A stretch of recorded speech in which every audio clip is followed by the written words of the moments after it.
Hello everybody, this is Aman Dwivedi. Welcome to rank stopper. तो कैसे हो आप सब? तो आज मैं बहुत दिनों के बाद एक मज़ेदार एकदम तगड़ा वाला वीडियो लेकर आ चुका हूँ, जो है आपका all events of history class ninth. पूरे हिस्ट्री में जितने इवेंट्स हैं, जितने डेट्स हैं, आज हम सब पढ़ेंगे एक वीडियो में, एक झटके से, एक मज़ेदार तरीके से। सबसे पहले हम लोग स्टार्ट करते हैं द फ्रेंच रिवॉल्यूशन। देख मेरे भाई, इसको भड़क लेना नहीं है, आराम से पढ़ना है, कुछ दिक्कत वाली बात नहीं है। ठीक, सबसे पहले पॉइंट हमारा 1774 में Louis 16 ascended throne of France. मतलब कि 1774 में जो लुइस 16 है, ये क्या बनता है? ये बनता है एम्परर, बनता है ये किंग, बनता है कहाँ का? फ्रांस का। उसके बाद क्या होता है? 5 मई 1789, फिर 5 मई 1789 को क्या होता है? The king call an assembly of 3 state general to pass proposal for the new taxes. जब वो होता है ना कि जब वो मतलब कि ये लोग सहमत नहीं थे, हमारे सेकंड स्टेट, थर्ड, वो फर्स्ट स्टेट, सेकंड स्टेट के लोग, और जो बाकी स्टेट जो सहमत नहीं थे, ठीक, 3 स्टेट थी, इसमें जो सहमत नहीं थे जो स्टेट, ठीक है, उसमें वो जो है क्या करता है, वो जो किंग है, वो एक मतलब कि एक वो असेंबली जो है कि वहाँ पे हमारे वर्सेल्स में जो है एक मीटिंग को बुलाता है, और वहाँ पे अपना प्रपोजल रखता है कि वहाँ पे टैक्सेस को बढ़ाया जाए। क्या किया जाए? टैक्सेस को बढ़ाया जाए। तो कब ये होता है? ये होता है हमारा 15 मई 1789 को। ठीक, सो फिर उसके बाद क्या है? 20 जून 1789 को third state representative assemble and took the tennis court oath they form an national assembly. उसके बाद क्या? 20 जून को 1789 को जो हमारे थर्ड स्टेट के लोग थे, जो उनसे नाखुश थे उस टैक्स के बाद भी, तो वो लोग क्या करते हैं? वो टेनिस कोर्ट के में जाके कसम लेते हैं कि अब हम इनकी बात नहीं मानेंगे, हम लोग खुद अपनी एक असेंबली फॉर्म करेंगे, जिसको हम लोग कहेंगे नेशनल असेंबली। और ये कहाँ पे होते हैं? टेनिस कोर्ट पे होता है। ठीक है। उसके बाद 14 जो 1789 storming of Bastille, French revolution started. फिर 1789 को जो है 14 जुलाई को क्या होता है? अब देखो, हमारे वो लुई 16 तो शांति से बैठेंगे है नहीं, ठीक, वो भी कोई ना कोई एक्शन लेंगे जरूर। तो इसीलिए वो जो है वहाँ पे हमारे बेस्टाइल पे क्या लगती है? आग लगती है, स्टम होते हैं। ठीक है, और फिर वहीं से स्टार्ट होता है हमारा फ्रेंच रिवॉल्यूशन। कहाँ? 14 जुलाई 1789 को, मोस्ट इंपॉर्टेंट डेट है। फिर 4 August 1789 national assembly pass a decree to abolish the feudal system of obligation and taxes. उसके बाद क्या होता है कि जो 4 अगस्त 1789 को जो है नेशनल असेंबली पास करता है एक ऐसी डिग्री, एक ऐसा वो लॉ पास करता है कि जो एबॉलिश करता है सारे फ्यूडल सिस्टम को, ठीक है, और सारे टैक्सेस को। कौन? हमारी नेशनल असेंबली। कौन सी? वो थर्ड स्टेट वाली, याद है? थर्ड स्टेट वाली जो उनसे नाखुश थे।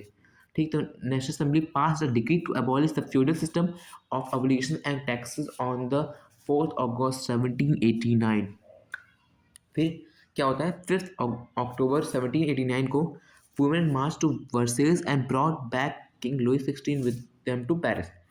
फिर 5 अक्टूबर 1789 को क्या था? जो वुमेन्स रहती ना, वो क्या करती हैं? वो वर्सेल्स में जाके उसको घसीटते हुए लेके आती हैं, उस लुई 16 को, और पेरिस में ढकेलती हैं। तो ये डेट कब होता है? ये 15 अक्टूबर 1789 को होता है। Women march to Versailles and brought back king Louis 16 with them to Paris. फिर 1791 को होता है नेशनल असेंबली अपने कॉन्स्टिट्यूशन को ड्राफ्ट करता है। National assembly completed draft of the new constitution and revolutionary women Olympe de Gouges. जो उनकी ओलंपिक वो रहती हैं, रिवॉल्यूशनरी मूवमेंट रहती है, क्या नाम रहता है? Olympe de Gouges. ये क्या करती हैं? ये लिखती है declaration of rights of women and citizen. ठीक है, इस लॉ को ये, इस डिग्री को ये पास करती है। ठीक, और उसी दिन जो है हमारा नेशनल असेंबली में कॉन्स्टिट्यूशन ड्राफ्ट होता है। पहला जो कॉन्स्टिट्यूशन ड्राफ्ट होता है 1791 को। ठीक, उसके बाद अप्रैल 1792 को national assembly voted to declare war against Prussia and Austria. अब देखो 1792 के अप्रैल में, कब? मैंने क्या बोला? 1792 के अप्रैल में नेशनल असेंबली वोट करता है, किस लिए? वो डिक्लेयर करता है कि अब देखो, जो हमारे वो थे, अरे वो लोग जब देख रहे थे कि नेशनल असेंबली ऐसे ऐसे ग्रो हो रहा है, ठीक, यहाँ पे मतलब कि अपने अपने वो फ़ायदे उठा रहे हैं, ठीक है, और ये लोग जो अपने मन का कर रहे हैं ये नेशनल असेंबली, तो वो अब बैठेगा तो है नहीं, कौन? हमारे लुई 16। तो वो सोचता है कि अब हम जाके यहाँ पे जो है अब यहाँ पे वो कर दें, ठीक है, रिवॉल्यूशन कर दें। लेकिन उसके करने से पहले नेशनल असेंबली क्या करती है, वो जाके डिक्लेयर करता है वॉर अगेंस्ट किसके, प्रूशिया और ऑस्ट्रिया के, ठीक है। फिर क्या होता है, 21 सितंबर 1792 को monarchy abolish and France declare Republic. फिर 21 सितंबर को, ठीक है, 21 सितंबर 1792 को, ठीक है, और ये भी 21 सितंबर को 1992 में, कब मैंने बोला 1992 में मोनार्की एबॉलिश हो जाती है, कहाँ से, फ्रांस से, ठीक। कैसे याद रखोगे, 91 के बाद 92, मतलब जैसे ही नेशनल असेंबली ड्राफ्ट हुआ वैसे ही क्या हुआ तुम्हारा, नेशनल असेंबली ने दो इवेंट हुआ। पहला इवेंट हुआ नेशनल असेंबली वो 1792 में कि अप्रैल में होता है क्या, war against Prussia and Austria, दूसरा monarchy abolish and France declare republic. ये दो यहाँ पे इवेंट होते हैं, ठीक। उसके बाद क्या होता है, 21 सितंबर 1973 को लुइस 1973 को नहीं 1793 को, यहाँ पे एक स्टिक हो गया है, यहाँ पे होगा 1793, याद रखे रहना, ठीक। 1793 को लुइस एग्जीक्यूट कर देता है, ठीक है। वो वहाँ से एकदम छोड़ के अपने पद को छोड़ के चला जाता है, पोजीशन को छोड़ के, ठीक।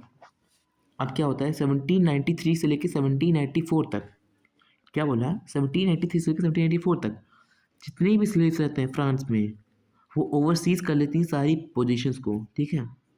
बट डिसीजन ओवर, और उसी में क्या आता है तुम्हारा, उसी में आता है तुम्हारा reign of terror, reign of terror कब आता है, the time period between 1793 to 1794 is called reign of terror, ठीक। उसके बाद क्या होता है, जुलाई के 1794 में रॉबेस्पायर को अरेस्ट कर लिया जाता है, उसको एग्जीक्यूट कर दिया जाता है, किससे एग्जीक्यूट कर दिया जाता है, ठीक है। रॉबेस्पायर को जो है 1794 के जुलाई में उसको अरेस्ट करके एग्जीक्यूट कर दिया जाता है। और तब हमारा नया लीडर आता है नेपोलियन बोनापार्टे, कब, 1804 में, 1804 में आता है Napoleon Bonaparte. He crowded himself an emperor of France, मतलब वो चिल्लाता है, वो कहता है नहीं भाई, बोनापार्टे कहता है नहीं भाई, आप रॉबेस्पायर नहीं रहेगा, अब मैं आ गया, मैं रिटर्न हो गया, कौन, हमारा नेपोलियन बोनापार्टे 1904 में, और मैं बनूंगा एम्परर, बनूंगा फ्रांस का, ठीक। फिर उसके बाद ज़्यादा साल भी चलता है, मुश्किल से 11 साल चलता है। उसके बाद ये भी also finally defeated at Waterloo, ठीक है, उसको भी हरा दिया था वाटरलू में, ठीक है, ठीक। फिर उसके बाद 1848 में slavery finally abolish in French colonies. फिर 1848 में जो स्लेवरी रहती है ना वहाँ, जो हमारी याद है वो तीनों वहाँ पे अफ्रीका, ब्रिटेन और हमारा अमेरिका जो था, जो वहाँ पे वो ट्रायंगुलर स्लेवरी बना था, वहाँ से 1848 में फ्रेंच कॉलोनीज जो है उसको एबॉलिश कर दिया जाता है, किसको, स्लेवरी को, जितने भी हमारे गुलाम रहते थे। फिर 1946 में women in France won the right to vote. Most important point है भाई, इस वाले पॉइंट को बहुत इंपॉर्टेंट रखना। 1946 में वुमेन को क्या मिलता है, राइट टू वोट, कहाँ पे, राइट टू वोट, कहाँ मिलता है ये, फ्रांस में, ठीक। अब हम अपने नेक्स्ट चैप्टर की तरफ बढ़ते हैं। नेक्स्ट चैप्टर में होता है socialism in Europe and the Russian revolution. अब पढ़ेंगे हम लोग 1850 से लेके 1880 के बीच में क्या चलता है, डिबेट चलता है रशिया में, डिबेट चलता है 1850 से लेके 1888 के बीच में रशिया में, ठीक। फिर 1898 को मोस्ट इम्पॉर्टेंट इवेंट बोला जाता है, 18 जहाँ से क्वेश्चन बनेगा ही बनेगा, एमसीक्यू में हर बार क्वेश्चन पूछा जाता है कि ये फॉर्म कब हुआ था, Russian socialist democratic workers party आखिर फॉर्म कब हुआ था। ये फॉर्म हुआ था 1898 को, याद रखना 1900 में, उसके 2 साल पहले, उसके -2 ईयर पहले क्या फॉर्म होता है 1898 में, Russian socialist democratic workers party. क्या फॉर्म होती है, Russian socialist democratic workers party, और भाई प्लीज़ यार इस चैनल को सब्सक्राइब और लाइक तो कर ही दो। इतना तो मैं आप लोगों से विनती करता हूँ कि इतना तो मैं हम लोग से वो कर ही सकता हूँ कि आप लोग मेरे चैनल को प्लीज़ सब्सक्राइब कर दो। एक सब्सक्राइब में क्या जाता है भाई, और शेयर तो करना भूलना ही नहीं, वो तो कंपलसरी है फॉर ऑल। ठीक है, तो 1898 में फॉर्मेशन होता है किसका, Russian socialist democratic workers party का। ठीक, उसके बाद फरवरी 1904 में से लेकर सितंबर 1905 तक रूसो जापानीज वॉर और रशिया लॉसेस अगेंस्ट जापान। 1904 से लेके 1905 के में जो रूसो जापानीज वॉर होता है, ठीक, और रशिया अपने लॉस करता है क्या, मतलब जापान से रशिया जो है हार जाता है। ठीक, 1904 से लेके 1905 बीच में।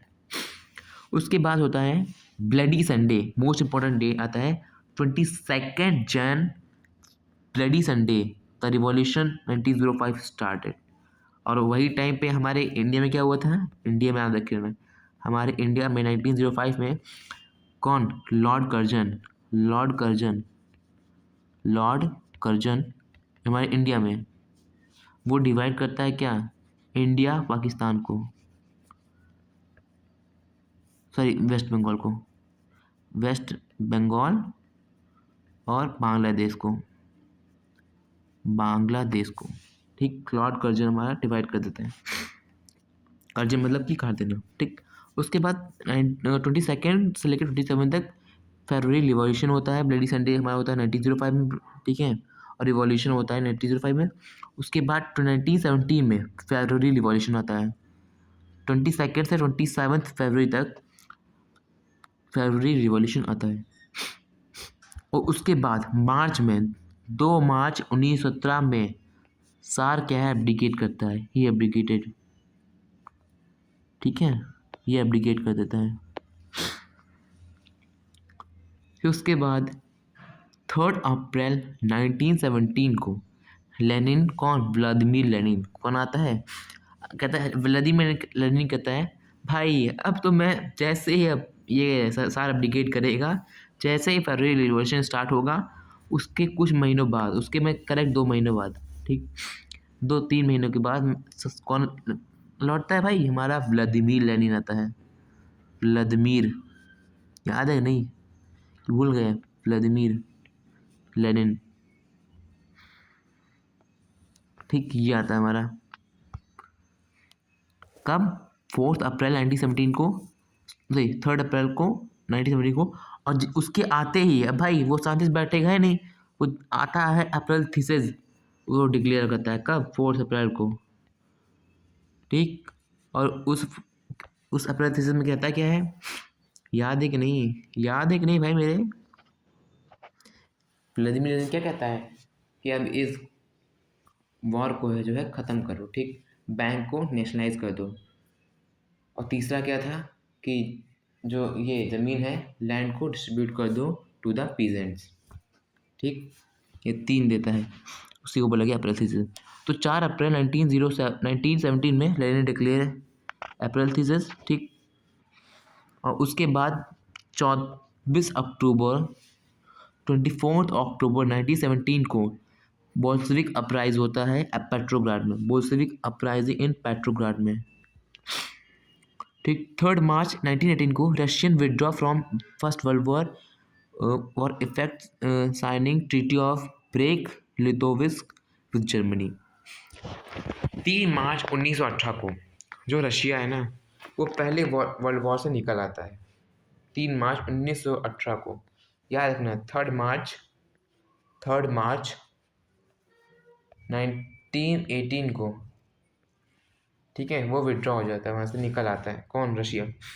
और फिर उसके बाद सिविल वॉर होता है रशिया में 1818 से लेकर 1920 के बीच में। कैसे, जैसे भाई वहाँ पे तुम्हारा फर्स्ट वर्ल्ड वॉर ख़त्म, वैसे ही क्या सिविल वॉर जो है स्टार्ट होता है रशिया में। ठीक, और फॉर्मेशन होता है कमिंट्रन का फॉर्मेशन होता है। यहाँ पे स्टालिन आता है, स्टालिन याद है कि नहीं, याद है कि नहीं बता मेरे भाई, चमका कि नहीं चमका, चमका कि नहीं चमका, कौन आता है, स्टालिन आता है। स्टालिन, फिर उसका वो चलता है स्टालिनिज्म एंड कलेक्टिवाइजेशन, ठीक। फिर स्टार्ट होता है 1921 को कलेक्टिवाइजेशन फार्मिंग, जो बताता है कि इस सारे पीजेंट से जो है वो लैंड लेकर वहाँ पे ये कलेक्टिव फार्मिंग करेगा, ठीक है। और फिर जितने भी जो भी ग्रेन्स होंगे उसको जो है वहाँ पे मार्केट में वो एक्सपोर्ट करने के बाद जो भी पैसा आएगा, ठीक है, उसको वो इक्वली वो डिवाइड कर देगा सारे पीजेंट्स में, ठीक। तो 1929 को हमारे बिगनिंग ऑफ कलेक्टिवाइजेशन फार्मिंग होता है। और वहीं पे हमारे इंडिया में क्या क्या चलता है, बहुत बुरी खबर थी हमारे भगत सिंह, सुखदेव और राजगुरु को क्या होता है, दे हैंग्ड, उनको फांसी पर चढ़ा दिया जाता है। कहाँ पे, लाहौर में उनको फांसी चढ़ा दिया। क्यों?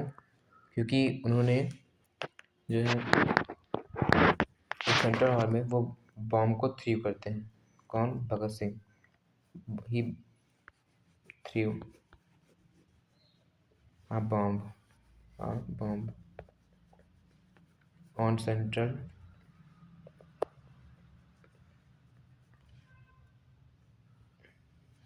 ठीक है।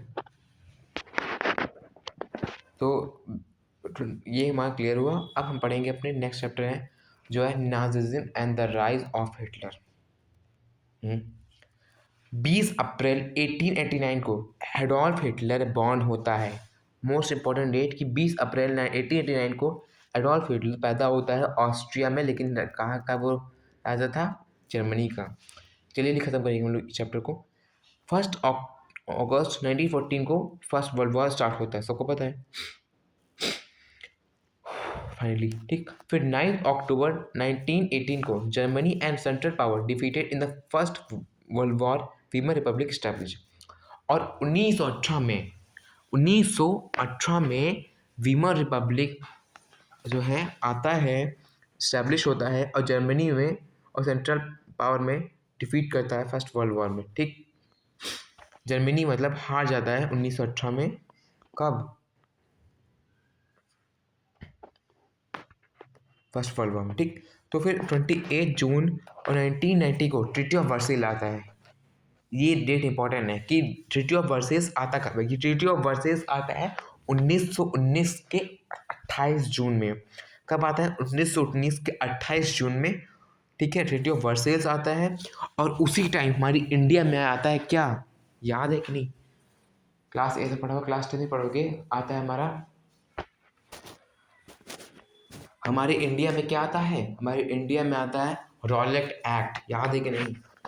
ठीक है, रॉलेट एक्ट आता है 1919 में। वहीं पे उसी दौरान ट्रीटी ऑफ वर्सेल्स आता है 1990 में। और फिर क्या होता है 1990 में? Hitler joins the German workers party and later growing into Nazi party. उसके बाद ये नाजी पार्टी को फॉर्म करता है। लेटर वो जैसे ही वो हमारा ट्रीटी ऑफ वर्सेस आता है 1919 में, वैसे 1919 में हिटलर ज्वाइन करता है जर्मन वर्कर्स पार्टी को। उसके बाद वो फॉर्म करता है नाजी पार्टी को, ठीक है। फिर 1922 को नाजी यूथ लीग फाउंडेड, ठीक है। नाजी यूथ लीग का फाउंड हुआ था 1922 को। 1922 में नाजी यूथ लीग फाउंड होता है, ठीक है। उसके बाद 1923 में Germans grow through economic crisis and hyper inflation. जो हमारा जर्मनी है वो काफ़ी हाइपर इन्फ्लेशन से वो गुजरता है, ठीक है, और इकोनॉमिक क्राइसिस से, ठीक है। और France occupies the rule of 1923 में ही फ्रांस जो है वो ऑक्यूपाई करता है रूल को और जर्मनी कोलोनिज्म को, ठीक है, सॉरी जर्मनी कोलोनाइज एरिया को। फिर 24 अक्टूबर 1923 को 1929 को वॉल स्ट्रीट एक्सचेंज होता है यूएसए में, जहाँ पे उसके बाद जो है यूएसए जो जैसे मान लो क्या हो रहा था, वॉल एक्सचेंज क्या बताता है, जैसे यूएसए में वो कुछ टाइम के लिए वो जर्मनी को वो देने लगता है, मतलब कि सहानुभूति नहीं लगता, सिर्फ पैसे देने लगता है, ठीक है, मदद करने लगता है किसकी? हमारी जर्मनी की, लेकिन उसके पास खुद एक वॉल स्ट्रीट वो एक्सचेंज आता है जहाँ पे काफ़ी दिक्कत से जो है यूएसए को झेलना पड़ता है। तो वो कब आता है? वो आता है हमारे 24 अक्टूबर 1929 को। और Nazi party becomes the largest party in the Reichstag. Reichstag क्या है? जर्मनी की हमारी पार्लियामेंट है, ठीक। तो नाज़ी पार्टी कब बनता है लार्जेस्ट पार्टी? हमारा 1932 को बनता है, 1932 को, ठीक है। और फिर आता है 30 जैन 1933 को Hitler became chancellor of Germany. Most important date है, 100% guarantee this will come in your exam, ठीक। कब? 1933 को 30 जून को हिटलर आता है, वो बनता है जर्मनी का chancellor. Hitler when did the Hitler became chancellor of Germany? तो द आंसर इज 1933 को, 1933 को। 1930 के 3 साल बाद में वो चांसलर बनता है। 1930 के 3 साल बाद वो चांसलर बनता है, ठीक है। और उसी में जर्मनी जैसे ही वो, पता है, जैसे ही वो 1933 में चांसलर बना, उसके बाद कुछ इवेंट्स, कुछ उस मतलब वो जो है कुछ लॉज को लाता है। जैसे 3 मार्च को 1933 को इस्टेब्लिश करता है इनेबलिंग एक्ट, ठीक है। क्या इस्टेब्लिश करता है वो? इनेबलिंग एक्ट और डिक्टेटरशिप को, वो जो है इनेबलिंग एक्ट कब आता है याद रखना, जैसे ही 1935 में वो चांसलरशिप बना, ठीक है, जैसे चांसलर वो बना, वैसे ही वो 30 मार्च 1933 को उसने इनेबलिंग एक्ट पास किया और वो डिक्टेटरशिप उसने खड़ा किया, ठीक है। और फिर क्या होता है? Germany pull out league of nation, वो लीग ऑफ नेशन को भी अपनी जगह से निकाल लेता है, ठीक है। लीग ऑफ नेशन को भी निकाल लेता है और जर्मनी एंड ऑस्ट्रिया इंटीग्रेटेड, और जर्मनी और ऑस्ट्रिया एक में इंटीग्रेट होते हैं, मतलब मिल जाते हैं। कौन? जर्मनी प्लस में ऑस्ट्रिया। तो क्या होता है जैसे ही, अब देखो मैं बता रहा हूँ, 1933 को चांसलर बना, ठीक। बनने के बाद इसने फायर डिक्लेयर किया।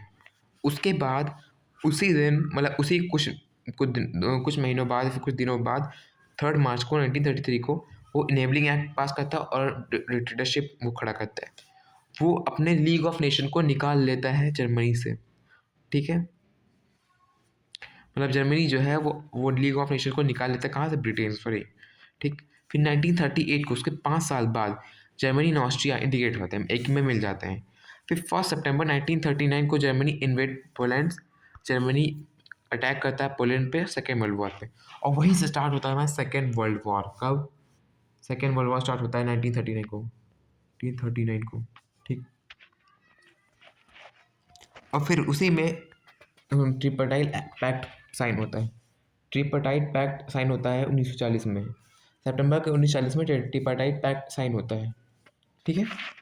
उसके बाद 22 June Germany attack the USSR, union socialist जो यूएस था ना, उस पर वो अटैक करता है। कौन? जर्मनी अटैक करता है 1941 में, यूनियन सोशलिस्ट रिपब्लिक पे जो है, उस पर वो अटैक करता है यूएसएसआर पे। कौन? जर्मनी, 1941 में। 1942 में फिर एक और इवेंट होता है, mass murder of Jews. Jews को मार दिया जाता है, जितने ज्यूज हैं उसको मार देते हैं, किसके द्वारा? हमारे उनके हिटलर के द्वारा जो है मार दिया था, हिटलर के द्वारा,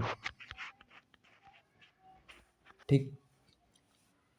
और ghettoization of Jews and their killing in gas chamber. Ghettoization मतलब कि, घेटोनाइजेशन जानते हो ना, ऐसा प्रोसेस जहाँ पे ज्यूज को एकदम तंग कर दिया गया था, उनसे दिमाग खराब कर दिया गया था उन लोगों का, समझ रहे हो? मतलब क्या क्या अत्याचार उनके पास सहा जा रहा था, ठीक है, ज्यूज के ऊपर। तो वो होता है 1940 से लेकर 1944 के बीच में। और फिर 1945 में ट्रूप ऑफ यूसार लिबरेट ऑस्विट्स। और 1945 को जो हमारा सेकेंड वर्ल्ड वॉर ख़त्म, 1945 को, ठीक है। और 8 मई 1945 को जर्मनी सरेंडर करता है अलाइज के सामने, अलाइज के सामने, ठीक है। 8 मई 1945 को जर्मनी जो है वो सरेंडर करता है अलाइज के सामने में। अब पढ़ेंगे फॉरेस्ट सोसाइटी एंड कॉलोनिज्म। देख भाई 24 मिनट हो गया है, पढ़ेंगे लगभग अच्छे से पढ़ेंगे, ठीक। 1775 को the Mataram kingdom of Java split into two kingdom. कौन सा? मातरम। महातरम किंगडम जो है दो किंगडम में बढ़ता है। कब? 1775 में। 1770 में Kalangs rose in rebellion against Dutch but were suppressed. Kalangs जो है वो रेबिलियन में को बढ़ाते हैं, ठीक है। उसके बाद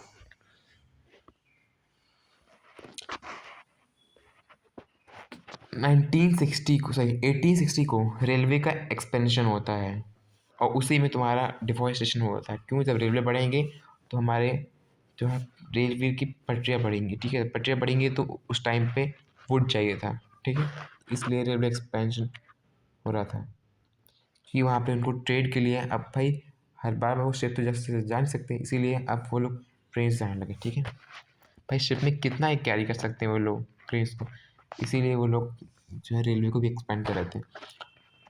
और फिर 1864 को British appointed inspector general director Brandis set up Indian Forest service.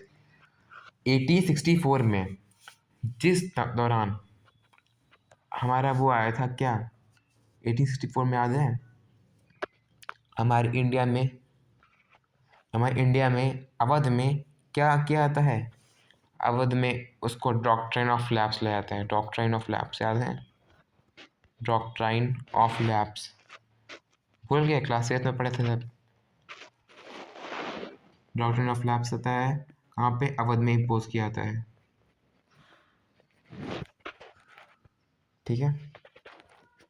कौन था उस टाइम पे? लॉर्ड कर्जन कोई ऐसा था कर्जन नहीं था, someone who was there, I forgot the name of that general.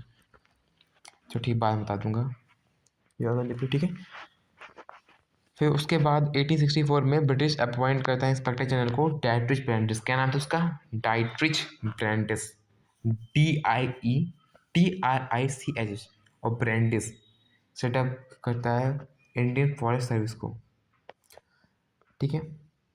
उसको अपॉइंट करने के बाद वो खुद सेटअप करता है क्या? इंडियन फॉरेस्ट सर्विस को। और 1865 को इनैक्टमेंट, कौन सा एक्ट आता है? इनैक्टमेंट ऑफ फॉरेस्ट एक्ट आता है 1865 को। मोस्ट इंपॉर्टेंट डेट भी है। इनैक्टमेंट 8 कब आता है? जैसे ही वो क्या डायरेक्टर बेंडिस बनता है वो कौन? Inspector general. उसके बाद 1865 में इनैक्टमेंट ऑफ एक्ट आता है इंडिया में। 1878 में Indian Forest Act divided forest into 3 categories, reserve, protective और विलेज। और 1878 में ये भी मोस्ट इंपॉर्टेंट डेट है, इंडियन फॉरेस्ट एक्ट 3 चीज़ों में डिवाइड होता है, रिजर्व, प्रोटेक्टेड और विलेज फॉरेस्ट में। फिर 1890 में सुरुन क्वितो सेमिनो ऑफ रैंड्स ब्लेंटग face question state ownership of the state forest. ये इतना इंपॉर्टेंट नहीं है लेकिन याद रखना, सुरुन याद रखना, अगर कभी MCQ में आता है सुरुन क्वितो सेमिन और फिर ये करके तो 1890 पे क्लिक कर देना, बस टिक कर देना। और इसमें ये भी इंपॉर्टेंट कि फर्स्ट टेरिबल फैमाइन जो है 1818 में आता है, इतना इंपॉर्टेंट नहीं है। लेकिन हाँ, Imperial Forest Research Institute was set up in 1906 में। ये इंपॉर्टेंट है, इसको डबल स्टार मार्क करो, ये एग्जाम में आएगा, डबल स्टार मार्क करो। अभी क्या हुई, मैंने मार्क करे, तुम भी डबल स्टार अपने कॉपी में मार्क कर दो कि 1906 में इंपीरियल फॉरेस्ट रिसर्च इंस्टीट्यूट को सेटअप किया जाता है। और फिर 1907 से लेकर 1908 के बीच में सेकेंड टेरिबल फेमाइन आता है। फर्स्ट टेरिबल फेमाइन तो आता है 1899 से लेकर 1900 में, लेकिन जो 2 साल के मतलब कि 7 साल के बाद 1907 से लेकर 1908 में सेकेंड टेरिबल फेमाइन आता है। फर्स्ट याद रखो ना रखो, सेकेंड याद रखना, सेकेंड टेरिबल फेमाइन आता है 1907 से लेकर 1908 तक, ठीक। और 1908 को government across Asia and Africa realise importance of scientific forestry.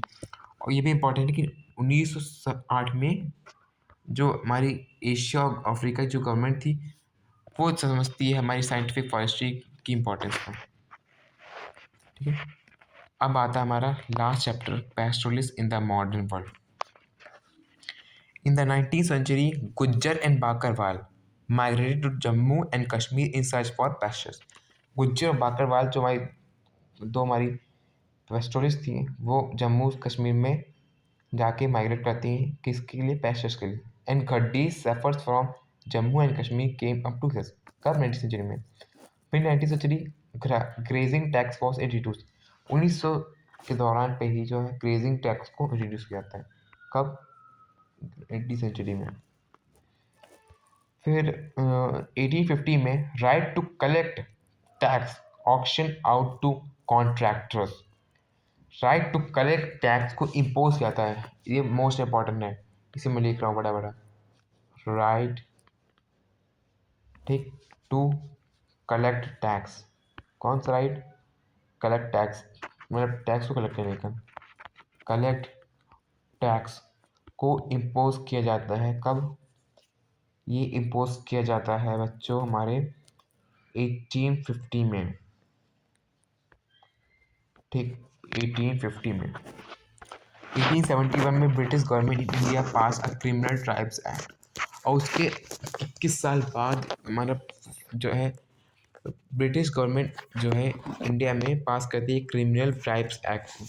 1885 में marshal land was cut into half with an international boundary between British Kenya and Germany Tanganyika, ठीक।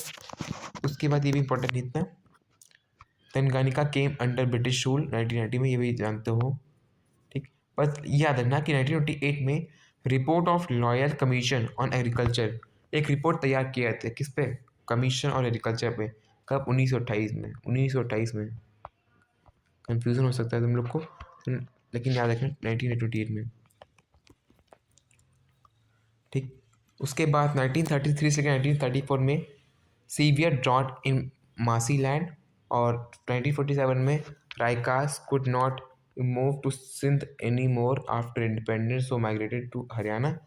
उसके बाद तंगानिका अटेंड इंडिपेंडेंस, ये भी इम्पोर्टेंट है कि तंगानिका को कब इंडिपेंडेंस मिलती है, 1961 में मिलती है।